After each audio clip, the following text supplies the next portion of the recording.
Hello नमस्कार दोस्तों, आप सभी का स्वागत है। राधे राधे, आप सभी का स्वागत है आज का इस वीडियो में। आज हम लोग बात करने वाला है सीटेट नोटिस। आज हम बात करने वाले हैं जो सीटेट फरवरी में जो एग्जाम लेने वाला है 2026 में, उसका जो नोटिफिकेशन है, ऑफिशियल नोटिफिकेशन वो आ चुका है। कब एग्जाम डेट है, उसका सिलेबस क्या है, एग्जाम का एडमिट कार्ड कब डाउनलोड होगा, उसका करेक्शन डेट क्या है, कब से फॉर्म अप्लाई हो जाएगा, ये सारी जो चीज़ें इसमें हम लोग डिस्कस करेंगे, एक एक करते हुए डिस्कस करेंगे।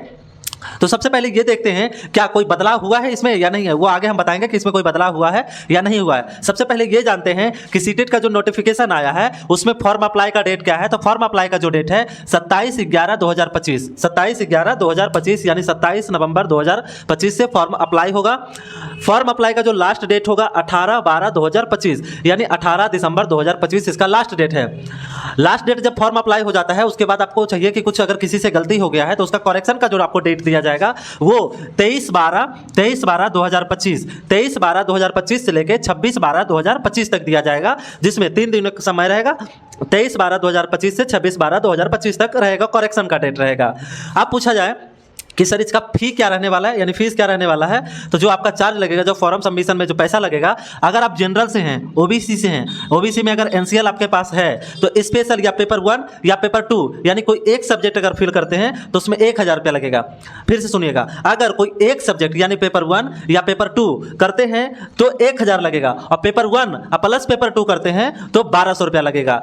जनरल, ओबीसी, एनसीएल सिर्फ एक पेपर करते हैं, पेपर 1 या पेपर 2 तो 1000 लगेगा, दोनों पेपर करते हैं तो आपको 1200 लगेगा। वहीं एससी एसटी जो आपका जो डिसेबिलिटी पर्सन होते हैं उसका जो लगेगा आपका सिंगल पेपर का, यानी कोई एक पेपर आप डालते हैं जैसे पेपर 1 या पेपर 2 तो उसमें आपको 500 रुपये लगेंगे। अगर दोनों पेपर आप डालते हैं साथ में डालते हैं तो आपका लगेगा 600 रुपये।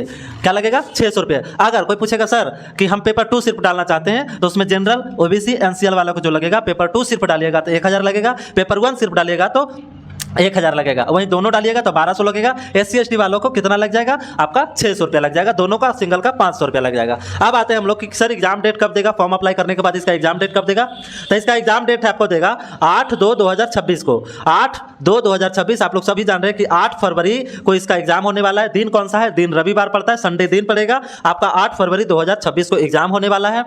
एडमिट कार्ड कब इशू होगा सर? तो देखिए एडमिट कार्ड का जो एग्जाम सेंटर होता है वो तो आपको पता चल जाता है, 10 दिन पहले पता चल जाता है या 4 दिन पहले आपको पता चल जाता है कि एग्जाम का सेंटर कहां गया, कौन सा डिस्ट्रिक्ट में गया, ये बता दिया जाएगा। लेकिन एग्जाम का जो एडमिट कार्ड होगा वो मात्र 2 दिन पहले आपको डाउनलोड होगा। तो एग्जाम का एडमिट कार्ड कब डाउनलोड होगा? 6 तारीख को होगा, 6 फरवरी 2026 को होगा। 8 फरवरी को आपका एग्जाम है तो एडमिट कार्ड कब डाउनलोड होगा? 6 फरवरी 2026 को। हाँ, एग्जाम का जो सिटी होगा, जो सेंटर होगा, जो डिस्ट्रिक्ट होगा, आपको 10 रोज पहले पता लग जाएगा।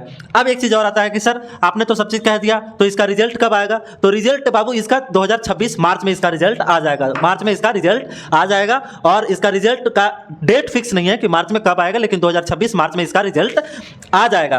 तो इतना ही नोटिफिकेशन में सारा चीज रह गया था। लेकिन अब बात है कि सर इसमें कोई सिलेबस में क्या कोई चेंजिंग आया है, क्योंकि ये बहुत हम लोग सोच रहे थे कि सिलेबस में इसका कोई चेंज होगा, तो इस बार सिलेबस में कोई चेंज नहीं किया गया है। जैसा सिलेबस था, जैसे पेपर 1 में हमने एक वीडियो जो पहले बनाया था, अगर आपने सिलेबस को समझना है तो उस वाला को देख लीजिएगा, हम उसका लगा देंगे, डिस्क्रिप्शन में भी इसका लिंक डाल देंगे, उसको आप एक बार जाकर वहां विजिट कर लीजिएगा, देख लीजिएगा कि जो सीटेट का जो सिलेबस है उसमें क्या क्या पूछा जाता है, पेपर 1 में कैसे पूछा जाता है और पेपर 2 में कैसे पूछा जाता है। अगर पेपर 1 में सिलेबस की बात किया जाए तो उसमें वेटेज किसका है, तो ये सारी चीजों पे हमने उस पर डिस्कस किया है। लेकिन हमने उस पर ये डिस्कस नहीं किया है कि अगर सीडीपी है तो सीडीपी में कौन कौन सा चैप्टर से पूछा जाएगा, ईवीएस है तो ईवीएस में कौन कौन सा चैप्टर से पूछा जाएगा। तो ये जो है इसका हम सभी सब्जेक्ट का, जैसे कोई एसएसटी से है तो एसएसटी वालों को अलग कर देंगे, सेपरेट कर देंगे, साइंस वालों को अलग से कर देंगे, पैडागोगी वाला जो है उसको अलग से कर देंगे, लैंग्वेज वाला अलग से कर देंगे। तो 3-4 वीडियो में क्या कर देंगे, छोटा छोटा सभी का पार्ट अलग अलग करके उसको हम दे देंगे आपको। जो है 1-2 दिन के अंदर वो सारी चीजें मिल जाएंगे, तो उसको भी आप देख लीजिएगा। सीडीपी वाला वीडियो हो सकता है आज शाम में भी मिल जाएगा आपको, तो उसको भी देख लीजिएगा। उसमें ये बताएंगे हम कि सीडीपी में कौन कौन सा सिलेबस में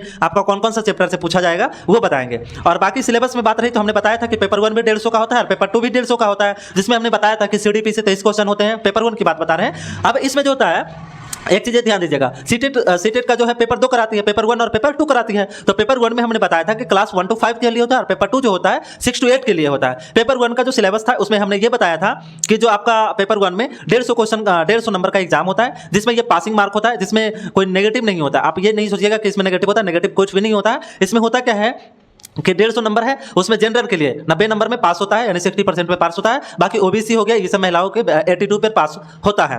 एक चीज़ और ध्यान रखना है कि सर जो इसमें पूछा जाता है 1 to 5 में जो पूछा जाता है उसमें आपको सीडीपी पूछा जाता है, मैथ पूछा जाता है, ईवीएस पूछा जाता है, लैंग्वेज 1 पूछा जाता है और लैंग्वेज 2 पूछा जाता है। लैंग्वेज के लेकर काफ़ी क्लियर कर दिया गया है। लैंग्वेज में यह भी बताया गया है, लैंग्वेज में नोटिफिकेशन में 20 भाषाओं का उसमें उल्लेख किया गया है। 22 भाषाओं को ना करके 20 भाषाओं का उल्लेख किया गया है। नोटिफिकेशन में फुल डिटेल्स में दिया हुआ है। 39 पेज का नोटिफिकेशन है, तो उतना आप जान के क्या करिएगा। 39 में बहुत सारा बताया कि फॉर्म का प्रोसेस भरने का क्या है, तो वो सब कोई अगर आप लोग कमेंट करिएगा किसी को दिक्कत होता है कोई चीज़ में, तो उसमें भी बता देंगे कि फॉर्म में क्या क्या डॉक्यूमेंट लग रहा है, नहीं लग रहा है। लेकिन जरूरत हम लोग को उतना नहीं है, क्योंकि आप जब भी साइबर में जाएंगे तो साइबर में इस बात का ध्यान रखना है कि फॉर्म भरते समय कोई गलती ना हो जाए, क्योंकि जब गलती हो जाता है तो आपके मन में ये टेंशन आता है कि सर आप ये गलती हो गया, ये गलती हो गया, तो उस समय दिमाग भटकता है। तो वो सब ध्यान रखना है, साइबर वाला को बोलना है थोड़ा सा आप सामने उसका बैठिएगा और सामने क्या करना है, फॉर्म को अप्लाई कराना है। तो फॉर्म अप्लाई का डेट क्या है, 27 से 11 से अप्लाई हो रहा है। आप लोग जो है अप्लाई करिए, इसको फॉर्म अप्लाई दोनों करिए, जो दोनों के लिए एलिजिबल है, डीएलएड वाले दोनों के लिए एलिजिबल है तो दोनों भरिएगा, और जो बीएड वाले स्टूडेंट है वो क्या करिएगा, पेपर 2 भरिएगा, क्योंकि बीएड वाले को तो पेपर 1 में आप 1 to 5 का आप टीचर बन नहीं सकते, इसलिए पेपर 2 आप अप्लाई करिएगा, कोई फायदा है नहीं पेपर 1 भरने से। अब बात रहेगी, एक और बात हमने बोलने वाला था वो मेरा निकल गया, क्या बोलने वाले थे। तो इतना ही सारा नोटिफिकेशन था, तो इसको आप लोग देख लीजिएगा। नोटिफिकेशन एक बार जो ऑफिशियल वेबसाइट है उस पर जाकर देख लीजिएगा उसमें क्या है और नहीं है। तो मिलते हैं किसी और वीडियो को ले, तब तक ले जय।